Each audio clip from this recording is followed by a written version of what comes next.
Hello guys! Today we're gonna start to review some tips which are gonna be helpful for during your IELTS speaking part. So these examples are given by native speakers, and in case of examples I just prefer to use British English because it could be better for you, because otherwise American English is not a good example for the IELTS exam for sure. And let's get started and just enjoy it. And it's the thing I find most tricky is when people don't recognize you particularly, but half recognize you. You know, it's that strange thing of where they go, and of course that means they stare a lot, and they just look. You're sort of feeling, I wish that person wouldn't stare at me, so I'd rather just hold up a flag saying yes. So anyway, I was standing around with a group of guys, and I could see this guy doing that. And he came up to me after a while and he said, "Excuse me, has anyone ever told you that you're the absolute spitting image of that Mr. Bean?" And I said, "Well, actually, I am the actor who plays Mr. Bean." And he said,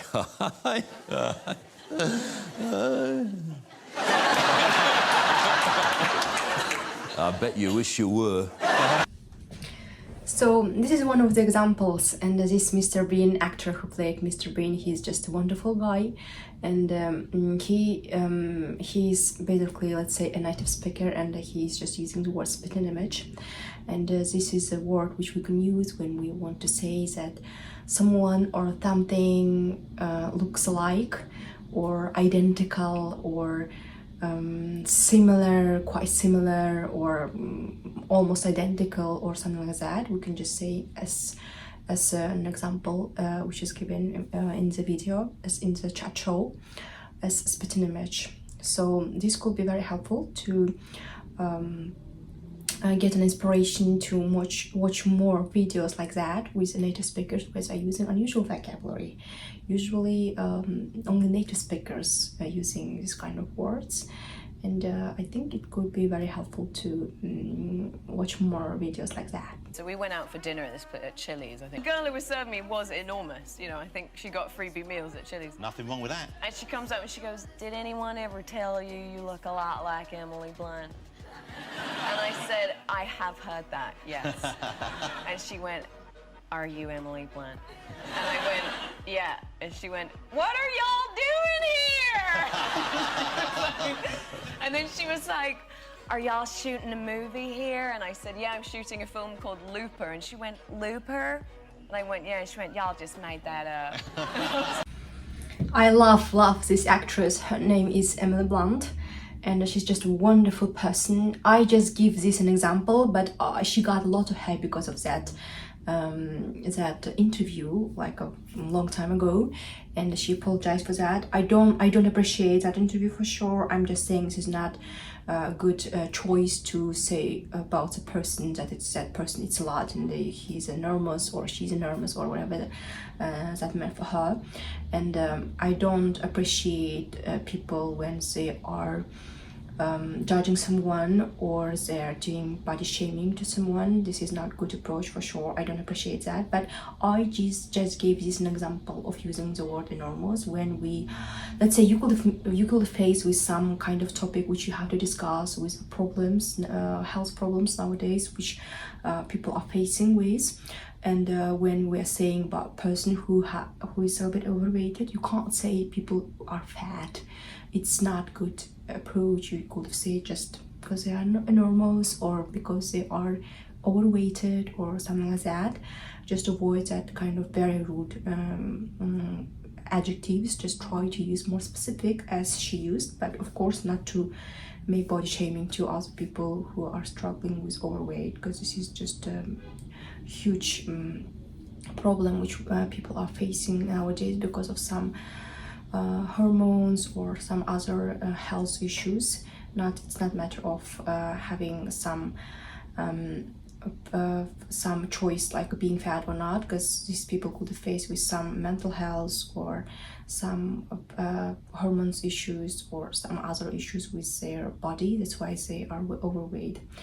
And this is just an example of using some words to describe some situations or just to describe some people, and try not to do body shaming for sure, and let's go further.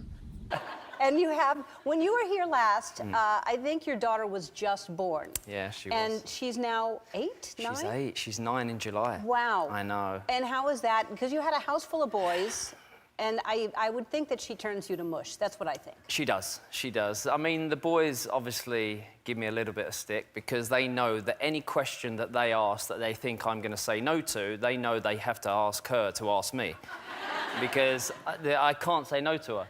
I think I only said no to her once, and her bottom lip started shivering, and I was like, never again.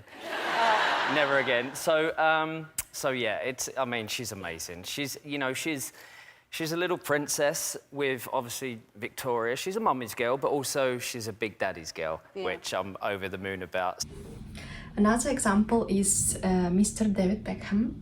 He was just saying about his family. He's very unique example of the good family man, and he was just saying about his children, and he has 3 boys and a girl, and she's the youngest one. He loves her a lot, and he was saying about her, and he just used the word over the moon about, and which means he's very delighted, he's too happy, and if you want to say something about being happy about something, you could use this sentence as well when you want to describe something which you are cheerful, which you are delighted, which you are very happy about. And this could be very impressive for the listener, even if it's a speaking part examinator, just to impress that person. Why not? In the passage to India, there's an expedition to this cultural landmark called the Marabar Caves by elephant. I'm delighted to reveal that I played the front right leg of the elephant that Eddie was riding. Another actor is Tom Hiddleston. He's quite a nice guy who watches Marvel. You know, that person knows for sure that he's one of the actors of Marvel casting, and he plays Loki in Thor and in the Avengers. He was delighted to reveal. You could say like I was surprised to figure it out, or I was unexpected to figure it out, something like that. Instead of that word, you could say just delighted to reveal, because in case of using figure it out, it's more like American way to say, but it's delighted to reveal, it's quite British way of saying, and this could be like make some difference, makes your speech more colorful and more just to show that your vocabulary is wide. Could be very helpful to use this phrase. First of all, what's it like inside that tent? What's it feel like? What's the pressure like? Temperature's rising. There's wheat flour everywhere. It looks like Scarface times 10. It's not good. You know the bit with Pacino and the Coke? It's like that, but with flour. It's sweaty. It's tense. It's weird. Does everybody feel the pressure, or is it like some people are cool? Were you cool? Well, look, I'm usually quite cool. I don't really feel nerves too much, and yet in there I felt quite tense. And even though it was just for charity, it's all for a good cause, it's all fun, nobody's really judging you harshly, and yet, yeah, you do. I mean, David Baddiel, who's a great comedian and writer and presenter back home, just wrote a book called Jews Don't Count, which is excellent.